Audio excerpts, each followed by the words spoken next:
So, seseorang tu disiksa dalam kubur disebabkan dosa dia lah kan. Terus.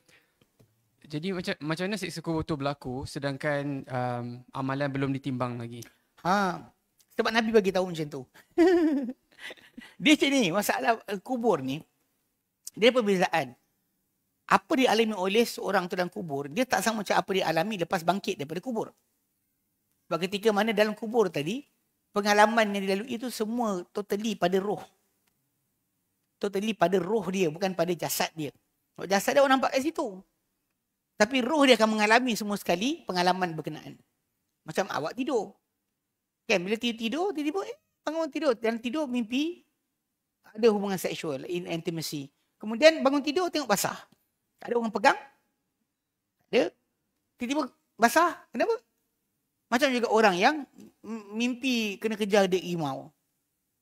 Keluar bangun tidur tu berpeluh-peluh. Padahal tak lari pun daripada katil tadi. Tapi pengalaman roh tadi akan sampai pada jasad. Itu sebab tu perbezaan kat situ. Sebab tu Allah sebut dalam Quran. Dalam surah apa? Dalam surah ni tentang Fir'aun. Tentang Fir'aun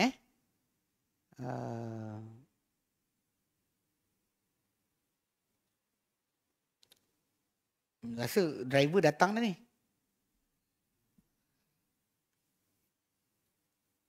Okey. Surah Ghafir ayat 46. Ghafir 46. Surah Ghafir ayat 46 Allah Ta'ala nyatakan. Ni lepas Allah Ta'ala ceritakan berkenaan dengan Fir'aun. Apa jadi pada dia. Ditenggelamkan oleh Allah Ta'ala kan. Lepas Allah Ta'ala kata apa? An-naru yu'raduna 'alaiha. Neraka mereka dihadapkan kepadanya. Ghuduwan wa 'ashiyya, pada awal pagi dan juga awal malam. Wa yauma taqumus sa'atu, dan pada hari berlaku kiamat nanti. Allah Ta'ala kata adkhilu ala fir'auna asyaddal 'adab. Masukkanlah pengikut Fir'aun ke dalam sedahsyat-dahsyat azab. Apa kita faham kat situ? Mana sekarang ni, sejak daripada mula dia tu kan, sekarang ni pagi dan petang mereka ni didedahkan kepada neraka. Pagi dan petang. Quduwan wa 'ashiyya. Tapi wa yauma taqumus sa'atu, pada hari berlaku kiamat nanti, adkhilu ala fir'auna asyaddal 'adab. Masukkanlah pengikut-pengikut Firaun ke dalam dahsyat-dahsyat azab. So kita faham bahawa berlaku. Dia bukan masalah timbangan amal. Dia bila Allah nak buat apa dia nak buat, kita tak ada soal. Faham tak? Bila orang kata macam tak timbang lagi amal, dah kena. Macam juga kita kat dunia ni. Belum lagi kita mati, kadang-kadang ada orang dibalas dosa dia di awal-awal lagi. Kenapa tak tunggu timbangan akhirat? Kan dia panggil apa? Cash on delivery. COD Yang masa buat kena terus. Kan? Lawan cakap mak, tiba-tiba accident. Jadi kadang-kadang kita kata kenapa tak tunggu akhirat terus? Sebab benda tu terpulang pada Allah Ta'ala, kadang-kadang mempercepatkan atau melewatkan akan hukuman. Dan bahkan cuma masalah timbangan, tak perlu timbul masalah timbangan. Saya tahu macam geng-geng apa, Mu'tazilah contohnya, yang menafikan berkenaan dengan azab kubur, ataupun kumpulan macam kat Malaysia ada Hizbut Tahrir. Kumpulan ni pun tak setuju dia azab kubur. Dia tak logik, dia kata.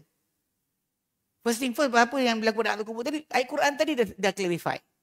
Surah Ghafir tadi dah clarify bahawa Fir'aun dan pengikut dia masuk tenggelam tu akan dihadapkan pada neraka pagi dan petang. Tapi akhirat nanti baru masuk. So itu perbezaan dia, sebab orang, sebab tu Nabi kata, macam yang diriwayatkan oleh Uthman bin Affan kan. Mana kubur ni adalah raudhatun min riyadil jannah. Sama ada dia satu taman di taman syurga, atau hufratun min hufrarin niran, ataupun dia adalah satu lubang neraka. Mana apa pengalaman tu akan dibuka pintu ke neraka tadi untuk orang yang dalam kubur berkenaan. Dia melihat apa yang jadi. Yang lebih special adalah bagi orang yang mati syahid. Yang roh mereka akan dimasukkan dalam temuluk burung hijau yang bertayangan bergerak dalam syurga. Dan dapat makan rezeki apa yang burung tu makan. Nah itu kenikmatan dan juga azab. Memanglah. Itu benda yang kita boleh nafikan. Dia bukan masalah timbangan tadi sebab Allah nak buat. So kita tak ada hak untuk kata tak setuju. Tak ada hak untuk kata saya tak setuju lah. Itu bukan kerja kita. Kerja kita adalah bila Nabi kata ada. Adalah. Allah Ta'ala kata adalah. Macam mana? Tunggulah nanti. Dan tak ada siapa boleh ada ayat untuk kata pada Allah ataupun pada apa yang Nabi nyatakan. Macam tadilah, tak adil lah. Contoh macam geng apa? Yang geng-geng dia kata kalau orang tu mati 1000 tahun lepas. Lepas tu kiamat. Yang ini mati, hari ni mati, besok kiamat. Tak adil lah. Sedangkan alam roh bukan macam alam sekarang. Kita macam alam roh ni macam kita tidur. Tidur berjam-jam. Tapi rasa tak puas lagi. Nak tidur lagi, betul? Adapun ada hari juga kita tidur punya sekejap, rasa lama. Dia jaga-jaga tu, dah besok ke? Rasa panjang. Itulah alam roh tadi. Dia tak ada limit masa. Bukan kerja kita untuk nilai. Macam orang tu kena nazak. Kita nampak pada dia berapa saat je. Tapi untuk dia, sesaat tadi ketika sakaratul maut tadi, mungkin dia rasa berminggu-minggu, berhari-hari. Kita nampak dia depan mata macam tu. Macam tu je. Tapi dia bukan mati macam tu. Jelas? Okay. Hamda. Ustaz. Ustaz, saya nak follow up question pada Haizat tadi.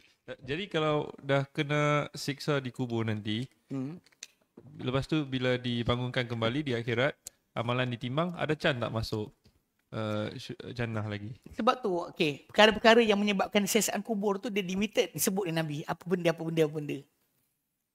So dosa benda yang lain timbangan, ada benda lain. Bab kubur ni benda lain. Macam Nabi kata orang yang tak membersihkan daripada air kencing. Dia ada dah hukuman dia. So, bukan semua dosa tadi yang membawa pada siksaan kubur.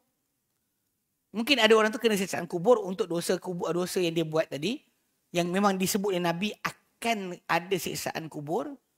Lepas tu, akhirat nanti, mungkin dia tak ada kaitan dengan tajuk ni. Benda timbangan bagi amal-amal dia yang lain. Dan mungkin ada orang tu juga, dan kubur dia kena siksa, tapi ke akhirat dia dapat syafaat dan terlepas.